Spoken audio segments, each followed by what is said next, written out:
Good afternoon, everyone. We are really excited to talk a little bit about the importance of building trust when it comes to implementing new technologies into the customer journey. I'm Alexis Vaughn, and I'm founder and CEO of Off Course Consulting, the premier insurtech and fintech strategy consulting firm.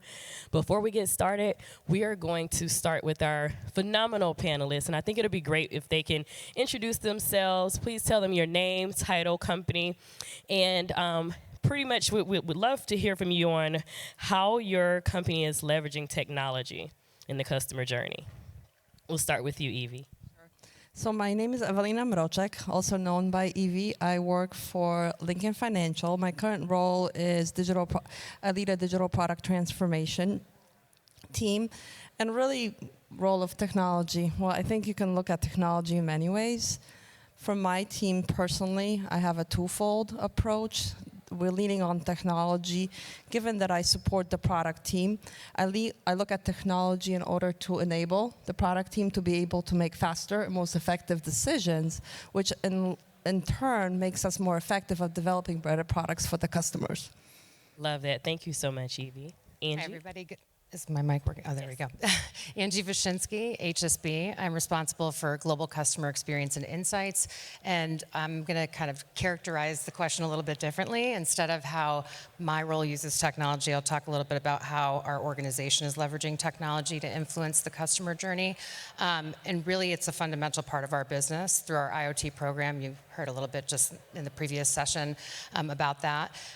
We are shifting the traditional customer experience with insurance, which starts with, a purchase, a claim potentially, a repair and replace, and renewal, to a purchase, a connection, a protection, and renewal. So we're truly leveraging our technology, our IoT devices, and other capabilities to reframe the insurance journey for our customers.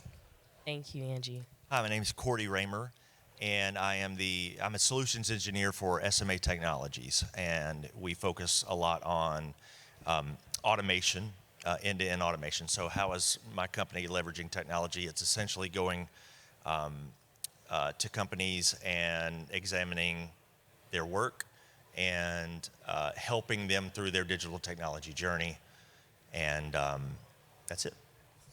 Thank you so much, Cordy. I know that when it comes to implementing technology anytime within the insurance, in any vertical in the insurance space, one of the things that we like to keep in mind is that everything that we do in the insurance industry is relationship focused, and humans are at the center of that, because that's literally just how we do business. No matter how much technology we implement, we're still going to want to make sure that it still has that human-centered approach. So I'd actually like to start with you on this one, Evie. So how is your organization making sure they're keeping humans at the center when they're actually integrating, say, digital experiences and technology? Right. Well, I guess I want to take it from a twofold. I think there's two sides of a human being present with that technology. The first side is those on the inside of the carrier, right? The individuals that are working with the technology, the individuals that might have been maintaining this particular roles that are now being augmented by the technology. So it's the idea of really understanding and kind of drawing up how is this technology really going to make them stronger. So once you kind of do that, then you can focus on, training for those who need to adopt it internally. And then the flip side of that is looking at where is this technology reaching us? Where is this technology going to be able to enable us to kind of move forward to the customer? And what does the customer want? I think one thing that we also have to think about is what is it that the customer is used to? And I think a lot of times when it comes to technology, we tend to associate, as carriers, to look at what other carriers are doing. But I think that world has changed, and right now it's the experiences that we're creating, the journeys that we're creating are really kind of compared to someone placing an order or grabbing a taxi. So I think it's some of those components that some may find questionable because it's finance decisions, but having certain resources and certain elements of what our customers want, that's where technology can come in and help us. Evie, I want to touch on something that you said earlier about making sure that education is a part of that. because I think it's really important that the end user is also fully educated on what type of new technologies you're implementing, and also how it affects them in their daily work life. And then the other piece to that is also making sure that they understand that just because you're implementing this new technology, that it is not going to, in the end, eliminate their roles and their place in the insurance ecosystem. I think that's really important, especially since we're experiencing a huge talent gap. I think we want to make sure that we're also keeping even that piece in there, making sure that we're just educating them while we're reskilling and upskilling our employees too. No, absolutely. I was just going to chime in and say, one of the things that I see a lot are the disparate, a lot of times you see like leaders in organizations be the ones who push out this technology, and they push it out without the proper training. And that really needs to be a training on new technology across all levels needs to be at the forefront of any initiative, in my opinion. And when training is really at the forefront, it really makes the success of all of those projects evident. And so, and one more thing on that, I just want to say that I've never, a properly trained person, even if it's a new initiative, something that they've been doing the same way a long time, and now they've gotten this new technology, if they've been empowered and they've been trained, I've never seen someone who is, we'll say, excited or you know, I don't know what the right word is, but someone who is excited and excited about the change, I guess I should say. I've never seen them be like repurposed or moved to focus on something else. It's only the people who are resistant to change and resistant to technology that you see run into those situations to where, Absolutely. they may not be in the right seat. Yeah, I just wanted to jump in because you said something interesting about like the top down, something is built and then deployed to the person who's going to have to use it. And I think what I was going to say about keeping the customer or the employee at the core of any technology that you're creating or digital solution really should start with asking yourself what problem or need does it solve for them, right? And then that can be derived through research and insights and, having those end customers or employees help inform the end product is such a crucial part of making sure that it is built to their needs and that you're going to have success when deploying it. Absolutely. So just let's kind of stay right there a little bit. So what are the implications of, let's say, triaging the magnitude of work when it comes in the insurance industry, and how does it actually impact that customer and employee satisfaction? And a second piece to that is, how does that also affect the individual who's on the back end, who has to receive and interact with those digital integrations that we've now created? Do you want to take this one first, and then I can jump in? I do have some thoughts on it as you were talking about it. I mean, one of them is, I'm sorry. I think that there's a potential risk for organizations, whether it's insurance or any other industry, getting really enamored with this idea of leveraging technology for efficiencies and losing sight of the human element, right? There needs to be a very balanced approach here. And so I think there could be tremendous benefit in leveraging and triaging, the work to accelerate decisions, to improve, the seamless processing of information for customers. But to your question around what are the implications on the back end for an employee, unless it's designed in such a way that there is transparency and access to information, then it will put them in a position where it's very difficult for them to contribute what they can bring to the table and applying empathy and judgment in situations where they need to interact with customers. Yeah, and I'll build on that maybe with a little bit of a different twist. I think, and that kind of builds on the human element, because I think in all this, humans are at the core, right? It's either the customers purchasing it or those within the organizations that are working at it. Is, if you think about claims. We think about technology coming into claims and processing claims, right? A lot of times we kind of, as organizations, we look to gain efficiency. So we look to triage and leverage technology to speed up claims, right? So we can get our claim reps focused on kind of stronger, kind of more the tougher claims. Yet, if you think about it and you put yourself in the seat of the person that's sitting there and processing those claims, maybe those easy claims were the wins of the day that they had. Very true.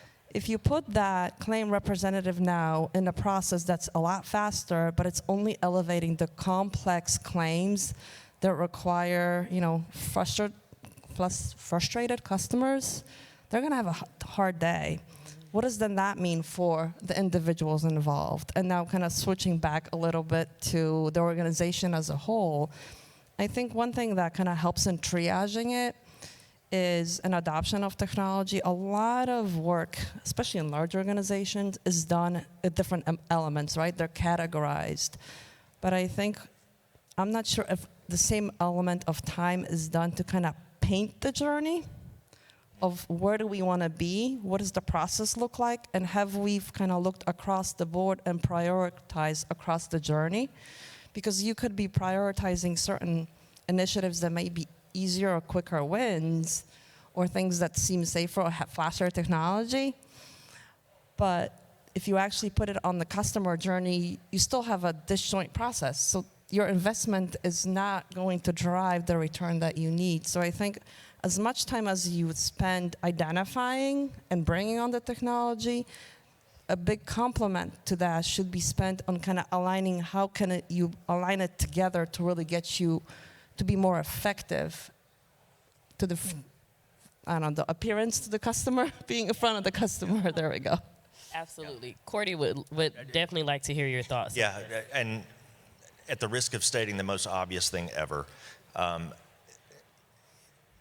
as you deploy technology and push out technology, it really does free up people to make the impactful work, to spend their time there rather than, the stack of things that they have to do every day. You think, okay, well, this is gonna, eliminate jobs. There's fear of that. It's not, but what I've never seen that. I just want to restate that 10 times if I can. I've always seen it make a positive impact. I've always seen it free up people to actually be, to actually perform the duties of their job, not just make sure that all this stuff is done every day. Absolutely. So I definitely like to hear some examples when it comes to this question. What are some of the challenges of building trust in a digital age, and also integrating AI to enhance that customer experience? You want to take this, Angie? I can start. I think everybody would agree that we are more connected and more engaged than ever before, but I think with that connection and engagement, we also are more skeptical and cautious than ever before. And I think some of the challenges in overcoming that skepticism and sustaining kind of trust can be addressed through consistent and reliable performance of our technical capabilities and our digital assets, as well as transparency into how we as organizations intend to use data, like ethical practices and things of that nature. I think you were asked the second part of your question around the use of AI. I think leveraging AI that is built on a solid foundation with accurate quality data is going to be so critical, but if it is, it could be tremendous in being able to accelerate and continue to establish kind of trusting relationships with customers. Evie? Sure. I'll go back to the word trust. I think insurance is the business of trust, right? So our job is to make sure, individuals are trusting with their assets. Like in my case, working for a life carrier and annuity assets, they're taking their retirement income and putting it into an annuity that's supposed to be there to fund my retirement.